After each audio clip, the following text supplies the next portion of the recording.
Tonight's tonight's the night.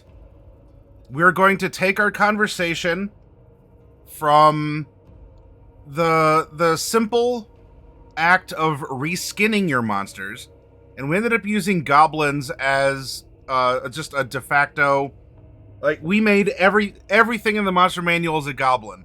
It might as well be called the Goblin Manual, because we went over a lot of inspiration, a lot of ways that you can consider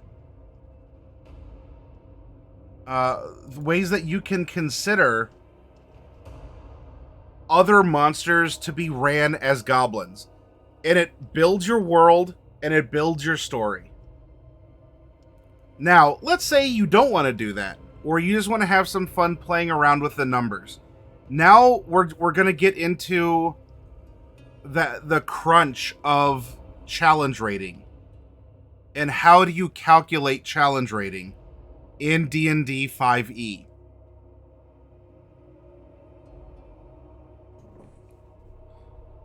We're still going to use the goblin as our basic template here.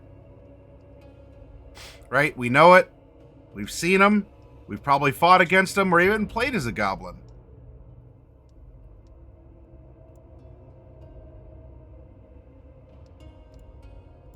Wouldn't you know, the Dungeon Master's Guide has some advice. And then I do have a calculator tool that we can dip into as well. So if you just reskin, then we made a flesh golem, actually, as a I think that's a CR5.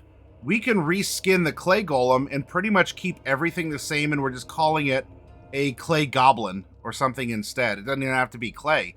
It doesn't have to be made of the same stuff. But you know it's CR9 because all of the resistances and the damage and everything, you're not changing. You might be changing the type. But in this edition, sorry, I have to plug in my headset here. In this edition, the type that is dealt, resisted, or is immunized against doesn't matter. What matters is the raw damage output, not the type of damage dealt, etc. So here, we can make this into a goblin, and we know it's still a CR9 creature. Well, what if we want to just take a goblin that does these goblin things, but we want to scale the basic goblin up to a higher challenge rating? How do we do that? If you're playing along at home, and hopefully you have a Dungeon Master's Guide, I'll tell you, even if you're just a player and not a DM yourself yet, get a DMG and look through it. There's a lot of amazing information and advice in these.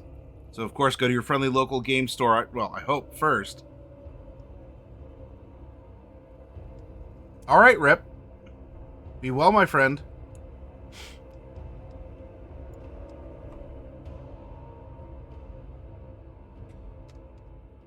So we come over here.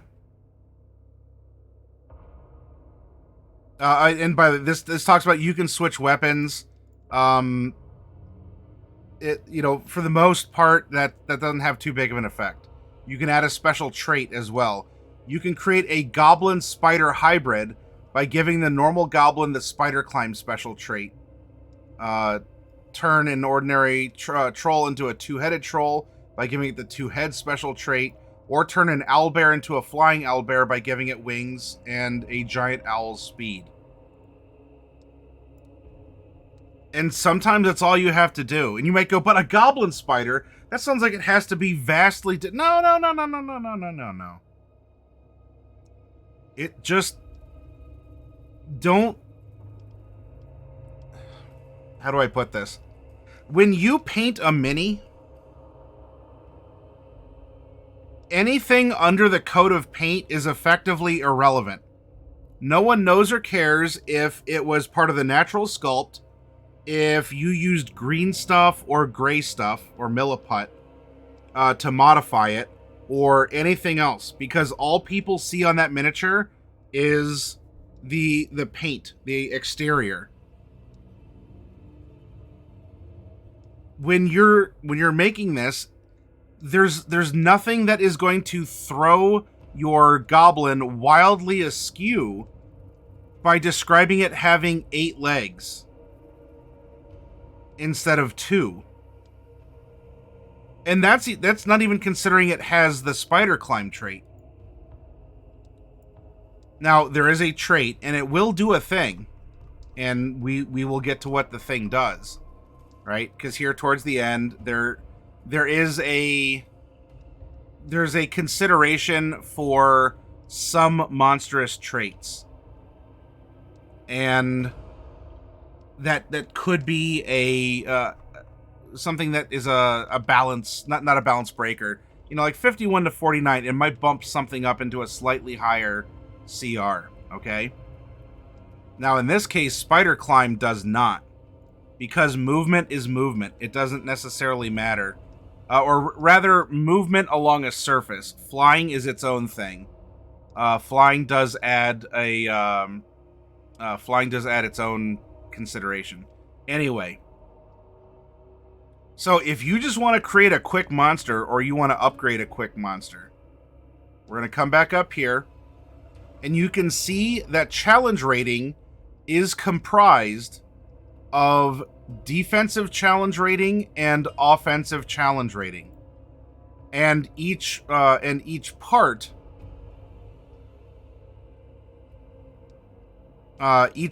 has its own balance or consideration. If all you need are simple stats for a monster of a particular challenge rating, follow the steps here. If you want to create something more akin to the monster stat block of the monster manual, skip ahead to the creating a monster stat block section. Pick the expected challenge rating of your monster. Now this is, you just want the bare bones minimum. You'll describe what it looks like. It drips saliva or blah blah blah. Knowing the monster's expected challenge rating will help you figure out the monster's proficiency bonus. Don't worry about getting the challenge rating exactly right, and we'll make adjustments. But let's say you want a CR 10 creature. You will describe it, you'll come up with all of the details. As long as the monster has these stats, this is a challenge rating 10 monster across the board. So you give it an AC of 17. It could be from natural armor, worn armor. It could be, I don't know, just some sort of magical something. It's a magical barrier that gives it an AC 17. But a CR 10 monster will have a +4 proficiency bonus, 17 AC, 206 to 220 hit points. Its attack bonus will be +7. Its DPR will be between 63 and 68 damage. Now, mind you, that's also going to be damage either one heavy attack or several, like a quick attack. This is the total damage per round. If the total damage per round that it can output between melee and magic or several melee strikes or whatever is 63 and 68, boom, there you are. And the save DC against its, I don't know, make a magic effect, or if you're making a goblin spider that you want to be a CR10 goblin spider, then the goblin is as the goblin is in the monster manual, and you just bump up its stats like this and give it spider climb. And you know that spider climb doesn't affect anything. And then what you... now, there you go. That's the easiest way if you want to bump stuff up. Right? We go back to the monster manual. And so this could even still be leather armor and a shield. Or you could say it's something else, or it's natural armor because the goblins are mutating or something. But however it's derived, if the AC is 17, its hit points are in that 1 range, speed doesn't matter. These stats don't necessarily matter as long as we're looking at the fact that as a proficiency bonus of a +4, its attack bonus would be at least a +3. Meaning that it would have a 16 in its stat, right? That's a +3 modifier, plus proficiency is a +7. Or if we get to the save DC, we reduce this by 8. That's 8. Minus 4 is minus 4 from the proficiency would be a plus 4 in the spell save or the whatever is causing that. So you can tweak these numbers retroactively based off of what is expected of a very vanilla stat line. Nimble Escape can still be Nimble Escape, and you can add Spider Climb if you want the CR10 Goblin. The Scimitar, you just transform this plus 4 to hit into a plus 7 to hit. Reach 5 feet, and it deals X damage. And maybe it just has a big or a super, like a vicious one. Or you split the damage up where, yeah, the Scimitar deals 1d6 plus, what did we say, 3? For the bonus? But the spider part envenoms it. And so all of the rest of the damage can come off of a massive poison rider. It doesn't matter how the damage is delivered as long as your average damage per round is within this realm. Reskin an Iron Golem into a Goblin? Yeah, it would just be a heavily armored Goblin.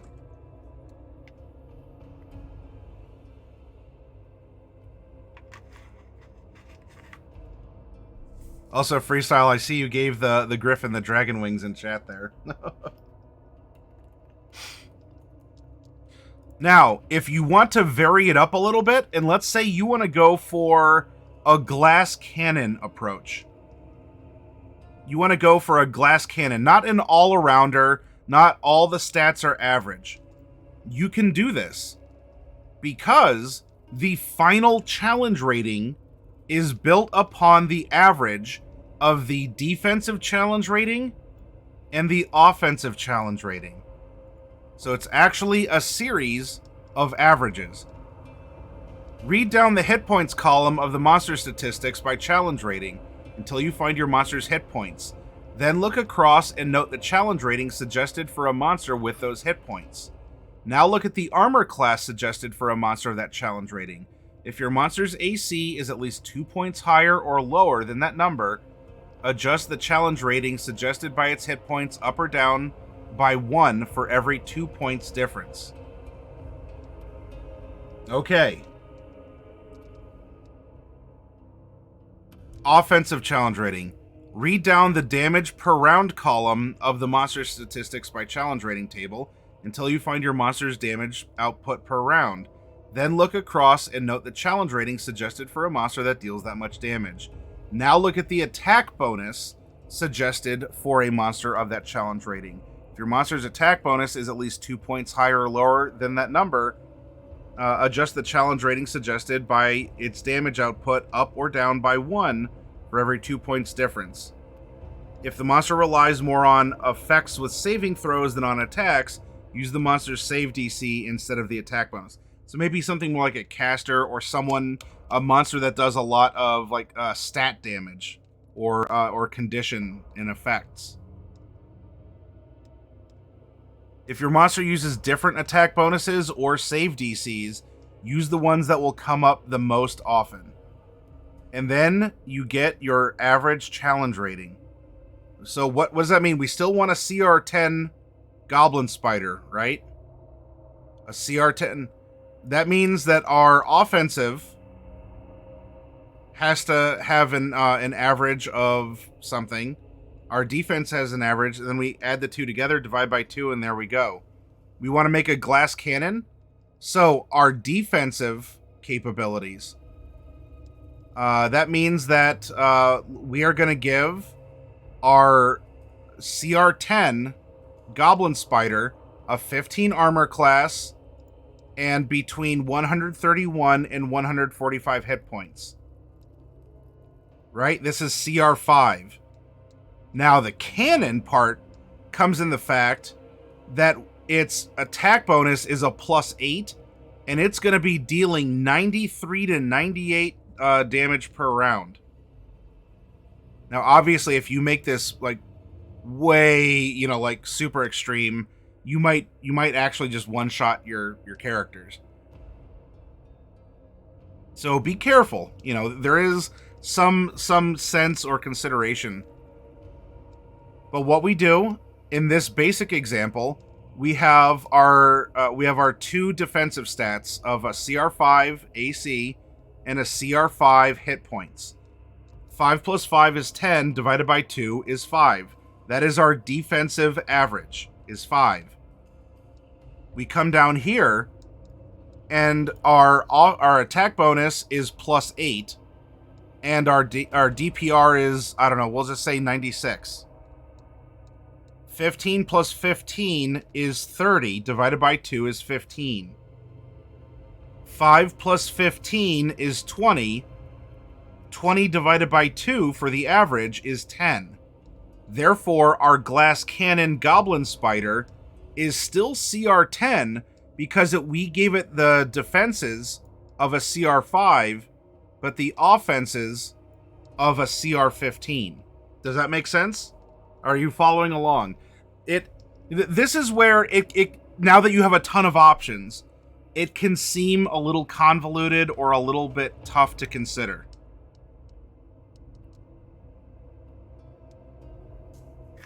But please don't let this discourage you. In this case, challenge rating is on a 4-legged stool. And 2 of those legs are your defensive challenge rating. 2 of those legs are your offensive challenge rating.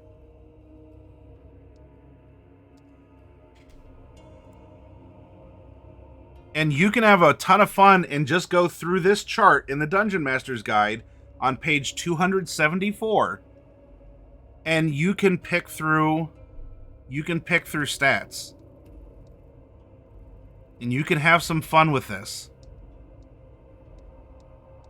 And conversely, if you don't want to build it off the chart and you just sort of, I don't know, through a gut feeling, write down some quick stats, you can go back to the chart and consult it, and then make your adjustments that way too.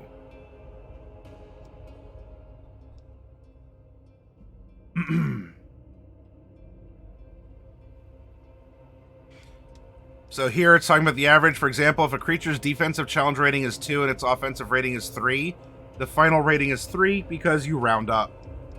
With the final challenge rating, you can determine the monster's proficiency bonus using the monster statistics by challenge rating table. Use the experience points by challenge rating table to determine how much XP the monster is worth. This is if you decide to play with experience points. If you don't and you play through milestone or whatever else, you don't have to worry about that part. If you're not using an EXP budget to build encounters or to award your players, you can skip over this.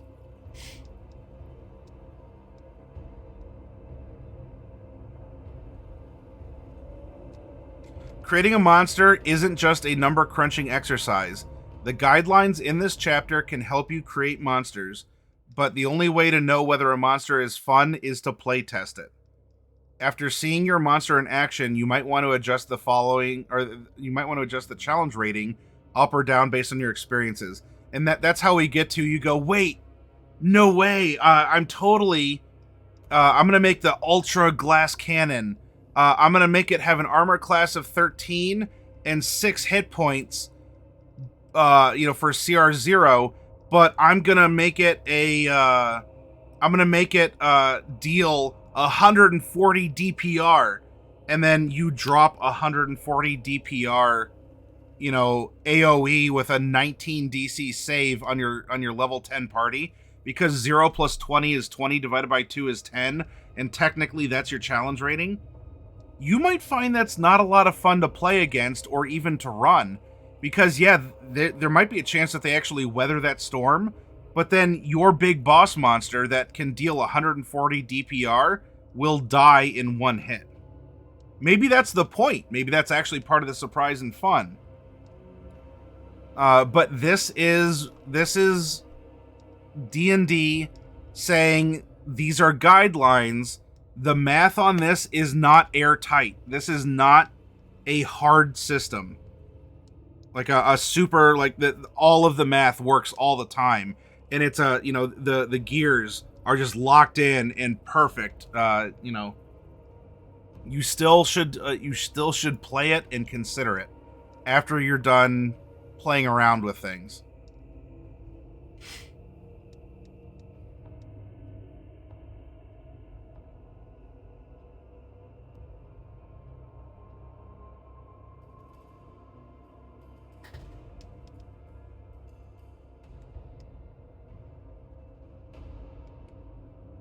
It's just saying that not to get sued, just wing it. Everything will be okay. TPK.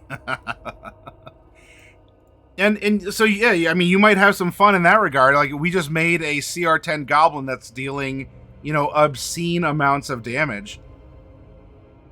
And because you split it between a defensive CR0 and an offensive level 20. Sure, you can do that. But is it fun? Is it something you want to play through? So hopefully that makes sense. This chart on 274, this is your quick and dirty guide, right? If you just want the average stat block, drop this in, and you make up the attacks or you make up the damage types, because the damage types don't matter. They don't.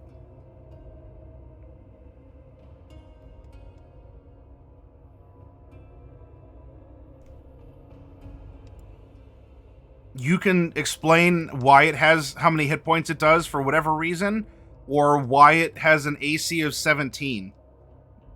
Build it into the story, build it into the presentation, because there's not really a lot that people can truly argue against in that regard.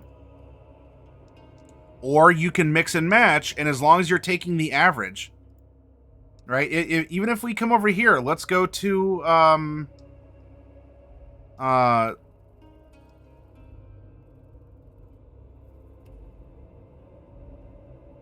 let's say that you wanted to give this monster a 15 armor class, and it has 210 hit points. So that's 17 divided by 2 would be 8.5, so you round up, and that's a 9. And then you just come over here for the DPR and the 2 hit. 9 and 9 is 18. Divided by 2 is 9. And now we still have a CR9, even though 2 of the legs were even, 2 of the legs weren't, but the average still keeps the CR at where it needs to be.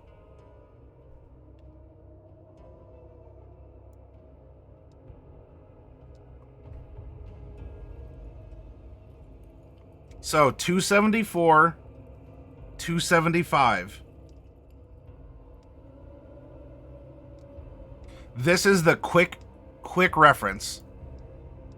And before we do anything more complex than this, you can also just come over, and there are calculator tools that you can use as well. Sorry, it looks like the whole thing didn't copy it. Well, if you copy and paste that, it should show up.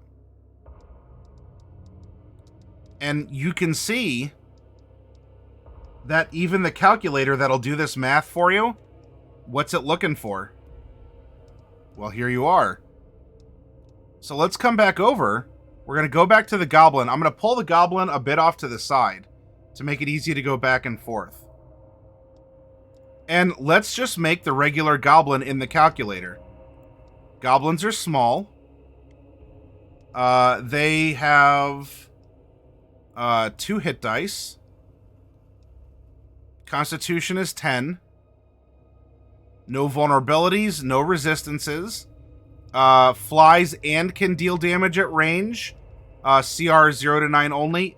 Goblins cannot normally do that. Save proficiencies are 0 to 2. Its armor class is actually 15. Damage per round, if you look here, this is the DPR. Well, I'm sorry, so it's off screen. Do you see here where it says hit 5? This is the quick average if you don't want to roll for it yourself. So in this case, we're going to go 2, 3, 4, 5. Its attack bonus or save DC is a +4 to hit for the attack bonus. And it doesn't really use saves. We take a look. Oh, okay, so the calculator says this is a challenge rating 1/4 creature.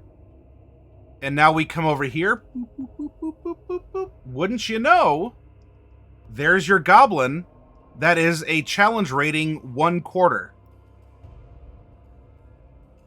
And then you start to go, ah, yes, mad scientist.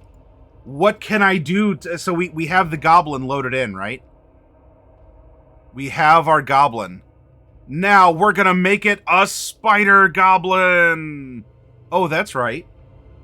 Because of what we saw in the Dungeon Master's Guide, there's a lot of monster abilities. Hang on, I'll get to it here.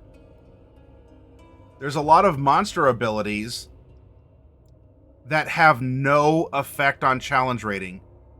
Spider climb, standing leap, steadfast, and they give you a sample monster for the text and what it can do. Teleportation, tunneler. Now, let's say we're creating a spider goblin, but it can create a web as per a giant spider. Okay? The instructions tell us to increase the monster's effective armor class by 1. So now our goblin spider, we might have a small tipping point in the defensive challenge rating because it has to count as 1 higher. Let's go back to our calculator and we're going to give it web. All right, we clicked into it. Nope. So in this case, if we change nothing else but to make our spider goblin be able to have the web effect as per a giant spider and even spider climb, it is still a CR 1/4 creature.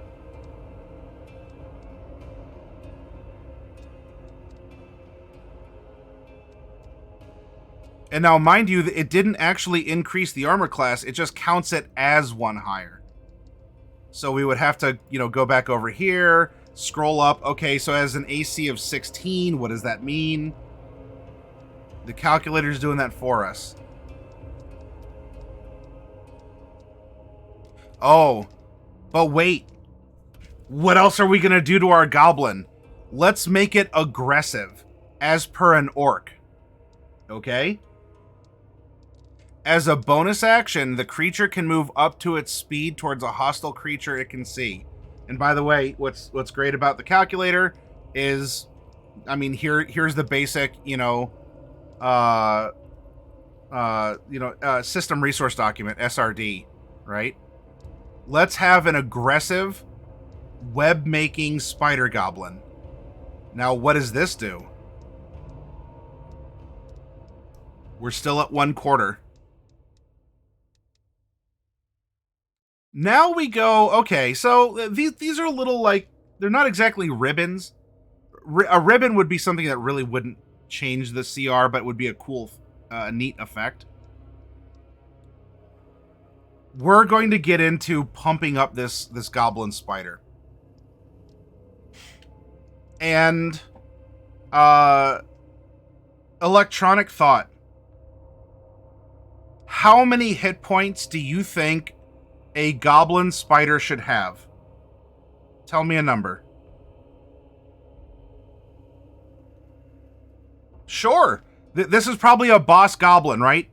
69 hit points. Changing nothing else.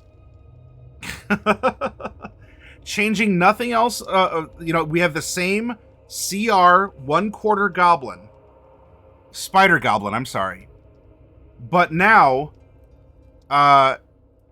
as ET runs this goblin, it's going to have 69 hit points. Now, what does this do? Let's go back up. Aha! Oh my good golly gracious. If it isn't the coffee cat that presents. And welcome to you, Raiders.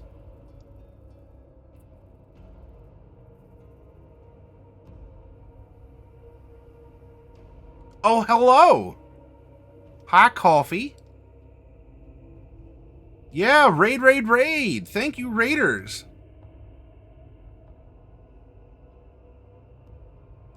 Let's get you a shout out. How did the campaign go tonight, Coffee? I can only listen for a little bit off and on. But please do go over and give Coffee Cat a follow. Coffee Cat runs Vampire the Masquerade on Wednesdays and D&D on Thursdays. Had a battle and it went very well. Well, Coffee Cat, we here in the workshop while you were battling and resolving that, we are making a goblin spider, and we're exploring how small tweaks, like we're a mad scientist in a lab. We took a goblin. We have a goblin. We have a spider. Goblin spider. And we're seeing, by changing the stats, how that affects CR. Last night, we were just reskinning monsters left and right. The whole monster manual was the goblin manual. Everything was a goblin. That's the super easy way to do it. And honestly, a way I recommend. Though there are ways to fine-tune custom monsters. And so, Capadrazi, a sudden Norelai appears. What do? I opened a box of old Pathfinder minis the other day and got a goblin dog mini. It looked off. So I guess it's just a mini with plus 4 more legs. You give Norelai a snuggle? Well, I hope she'd appreciate it, and if she didn't, she would electrocute you, so you'd know one way or the other. So we went through and we made it able to spin a web and also be aggressive. And that didn't change it from... and I also had spider climb. It didn't change it from being a CR 1/4 monster. So, I asked Electronic Thought, how many hit points should this goblin have? She said 69. We gave it 69 hit points, and now it is a CR 1 creature. And you can see it's a CR 1 because of its offensive and defensive challenge rating. Hey GMV, good to see you. By the way, its armor class is 15, but do you see here where it says effective AC is 16? Do you remember why that is? The web ability. Now, ET, maybe this is just not enough of a boss. You really wanted something else. You wanted a spider goblin that was at least a CR5. So this means that we're going to have to adjust a couple other things to make it more of a boss monster than what it already is. So Coffee Cat, if you're here, I don't know if you're cooling off with your players. If not, I can call on someone else. But for sure, we are dead set on having this creature with 69 hit points. GMV, I want your help. Let's make this a CR5 boss monster. Well, exotic weapon proficiency won't really do much with the challenge rating. But you want to change it to a huge size? Oh, all right. GMV, let's see what that does. We're going to go from small to huge. Oh, check it out. Now, why did that... we can bring this back down to 69 if we want. But if we kept the same hit dice and made it huge, it would naturally give it more hit points. Otherwise, it's a challenge rating 3 because our offensive challenge rating is 1/2, but all of a sudden our defensive rating shot up because we got a ton of a ton of extra points. That said, let's honor the fact that ET wanted this creature to have 69 hit points. Now, you are correct, GMV. Natural armor, its furry covering is made of iron. So what we can do, it's still huge. We did reduce it back down, but we could increase its armor class. And so instead of 15, if we're talking about like iron, maybe like full plate armor, let's put it with an armor class of 18 and see what that does. Boop, boop, boop, boop, boop, boop, boop, boop. Hey, there we go. We are at a challenge rating of 2. So it has an offensive challenge rating of 1/2 and a defensive challenge rating of 3. But that's not enough yet. And by the way, if you remember this chart, this is from the DMG. This was the quick reference. So something else needs to change. We've already modified its defensive challenge ratings. So now there should be something else. Orchid Twilight. Hey, Bear Arms, it's good to see you. Salute, sir. Orchid Twilight, are you here with us? Okay. Orchid Twilight, we need to turn this into a boss monster, a CR5. We've already modified its hit points, its size category, and its armor class. But we need to make it more aggressive because it only has a challenge rating of 2. What should its damage per round be, do you think? Yeah. So what would you like the damage output to be? Give me a number. Give me a number that you'd like it to be. It's currently dealing 5 damage per round. Do you want it to deal 50? 100? You just throw a number out there, Orchid. 35? Alright. DPR goes up to 35.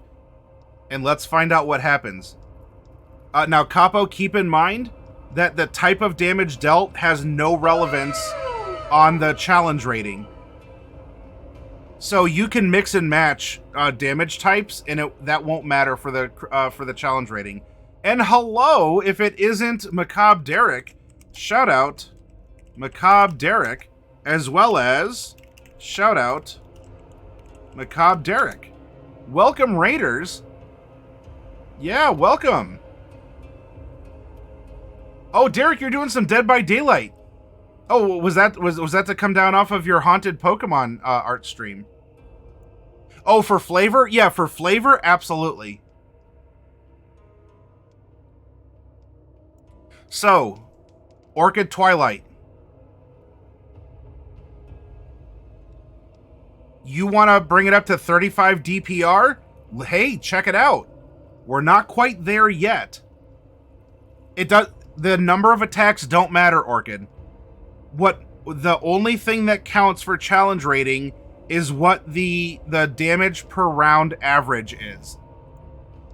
This could be 35 attacks that you roll for, and it deals 1 damage. Or it's 1 heavy swing. Or you want to break it up into bite, claw, claw, or something like that. The number of attacks is irrelevant. The average damage output is the only thing that's measured. That's also why damage type does not matter. Well, we'll get there. Well, let's keep it at 35. And Capodrazi even said, well, maybe you want like a little poison on a bite. So one of the points of the 35, or like some of it could be whatever, poison, another could be piercing or something.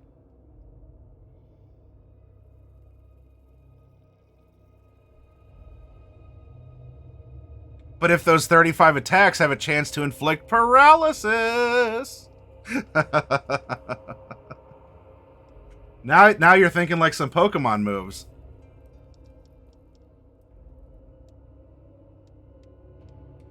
So we're not quite there, but there's one other stat that we can adjust. And that is our attack bonus, or if it uses save DCs against something like paralysis. So this means that the attack bonus needs to come up and needs to bump up a little bit. So we get a CR5 Spider Goblin, which, Derek, this is a very creepy creature. This is technically not the one for that we're making at the end of the week, but this is the natural result of our conversation is a Spider Goblin. Well, so you say stun or knockback. If any of that is something here that could possibly increase, like if that necessarily wouldn't be parry. Would it be relentless? No, that wouldn't be relentless. Undead fortitude? Nope. But this is also why they say you should playtest against a monster you create, because a monster that can have you roll 35 times to bait out a fail on a paralysis probably isn't fun to play against, even though it's technically within the threshold of the challenge rating. So we can always add on a couple extra things that could modify, but there's also the attack bonus. So Derek, gut feeling. I'm putting you on the spot. I'm making you do homework, even though you just got done working all night. This is what you get. By the way, this is Derek's Friday, everyone. He has earned, unless you're not taking the night off tomorrow. Derek, we have a boss monster. We're aiming for a CR5. What do you think we should put our attack bonus to in order to, like, we're already at a CR4. What would you like to see this Spider Goblin's attack bonus be? Throw out a number. Crying is a free action.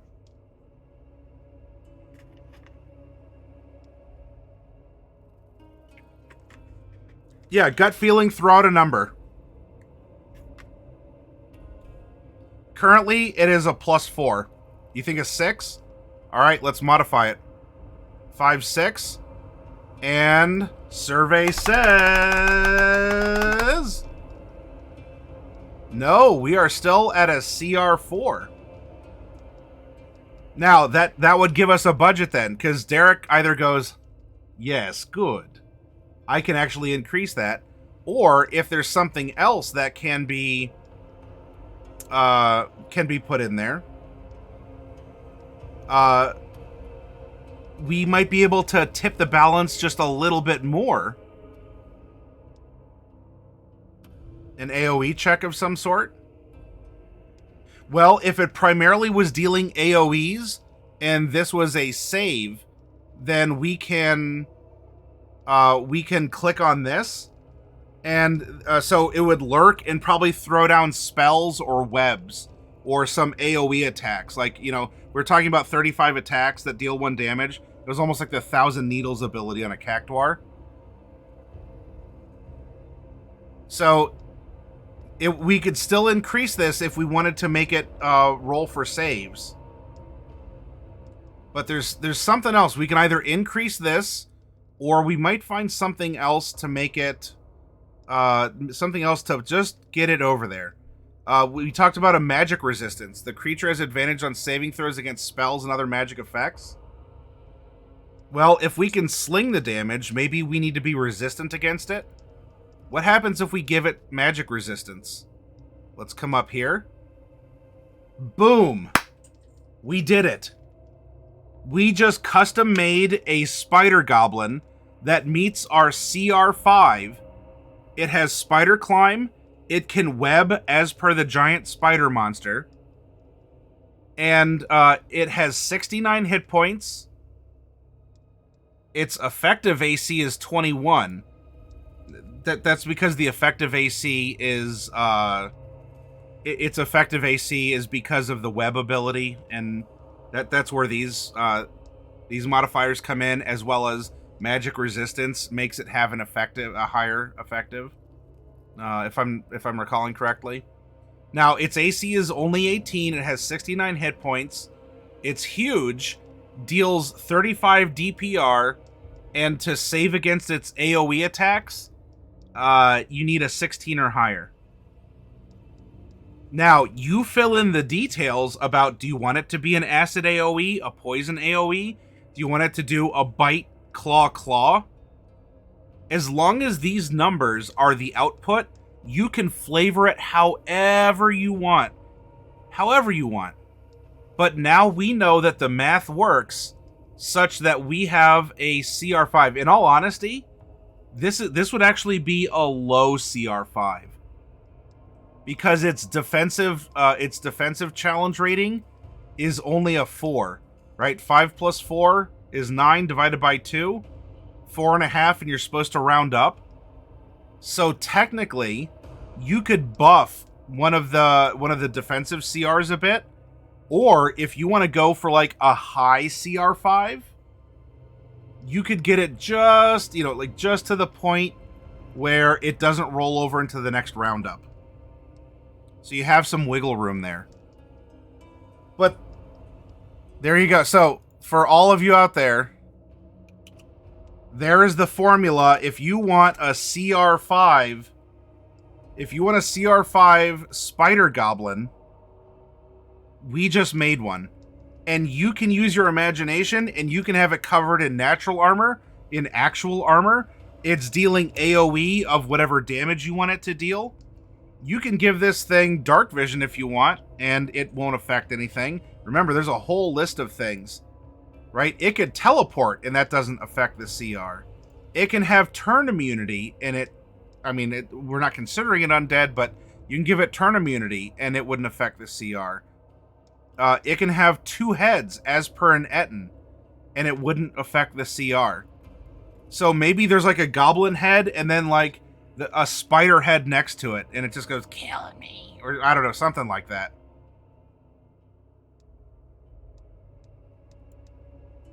Because only a couple abilities actually modify this over here.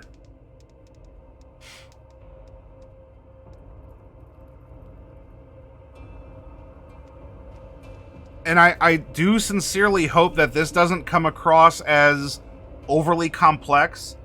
There is a little bit of homework that you do have to put into it. But if you use the calculator that we see here, this is a more efficient way of a Goblin Drider, a Go Rider, if you will. When it's not its turn, the spider head chews on the goblin head. Oh, I do have to ask this every once in a while. I'm going to open up a quick poll.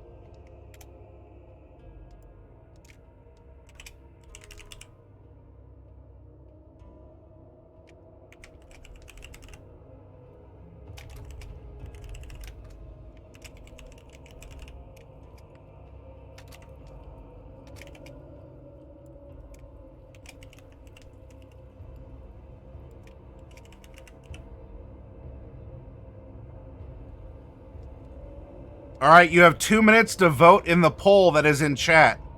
A dwarf plus spider, sort of a Drider equivalent, is what? Is it a Dwider or is it a Sporf? You tell me. If you were to introduce a dwarf plus spider Drider equivalent, would you call it a Sporf or a Dwider? Vote is at the top of chat. I mean, it's probably for many of you at the top of chat way over there. But at the top of chat, you can vote for free. I'm very interested to know, is a dwarf plus spider a Dwider or a Sporf?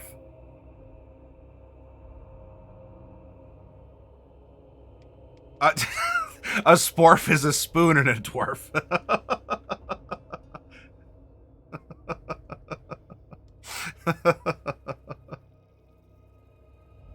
It wouldn't be like a Dwoon?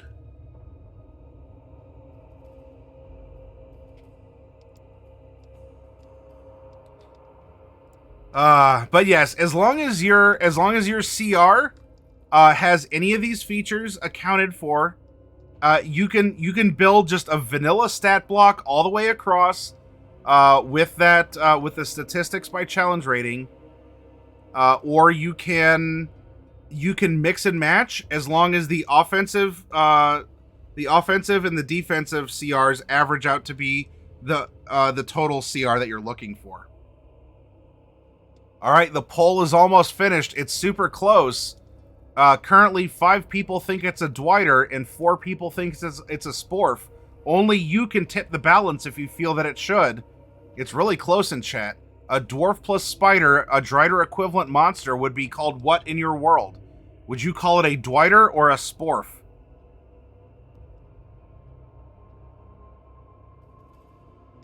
And there we have it. With 8 votes to 4, Dwighter wins.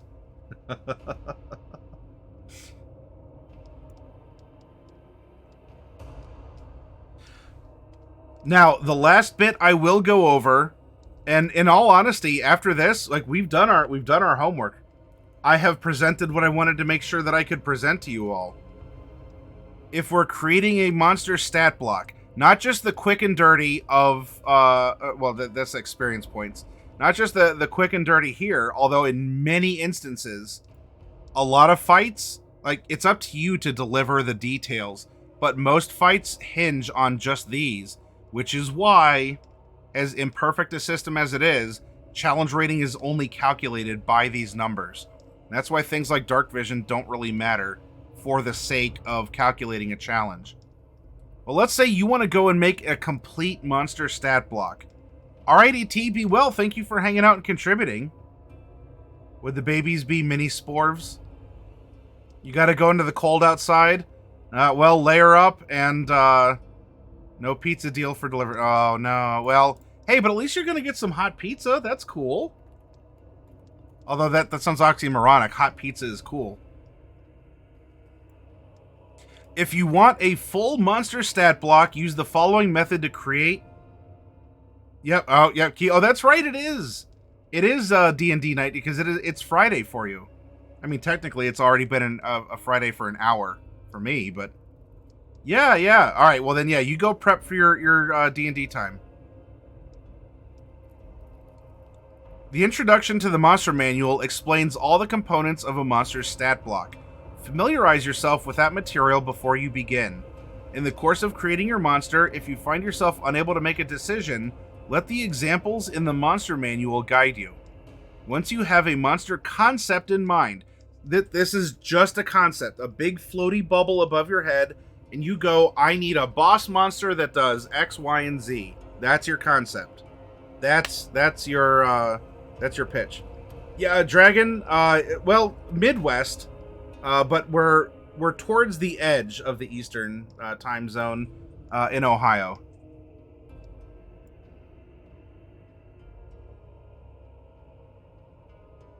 A pizza heist. Step 1. Name. A monster's name should be given as much consideration as any aspect of the monster, if not more. Your monster might be based on a real-world creature or a monster from myth, in which case its name might be obvious. If you need to invent a name, keep in mind that the best names either reflect the monster's appearance or nature, such as the Mimic and the Owlbear, or have a nice ring to them, such as the Chool and the Thrycreen. Make your monster whatever size you want, tiny, small, medium, large, huge, or gargantuan. A monster's size determines which die is used to calculate its hit points in Step 8. Size also determines how much space the monster occupies, as discussed in the PHB. A monster's type provides insight into its origins and nature. The monster manual describes each monster type. Choose the type that best fits your concept for the monster. Alignment.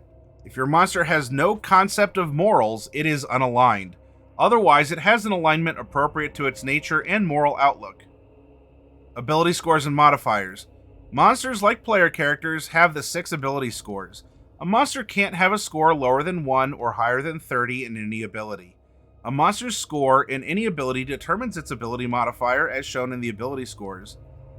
If you can't decide what a monster's ability scores should be, look for comparable monsters in the monster manual, and mimic their ability scores. For example, if your monster is roughly as smart as a human commoner, give it an intelligence of 10, plus 0 modifier. If it's as strong as an ogre, give it a strength of 19, a plus 4 modifier. Choose a challenge rating for your monster. See Step 1 under creating quick. you'll use the proficiency bonus in later steps. So jot it down.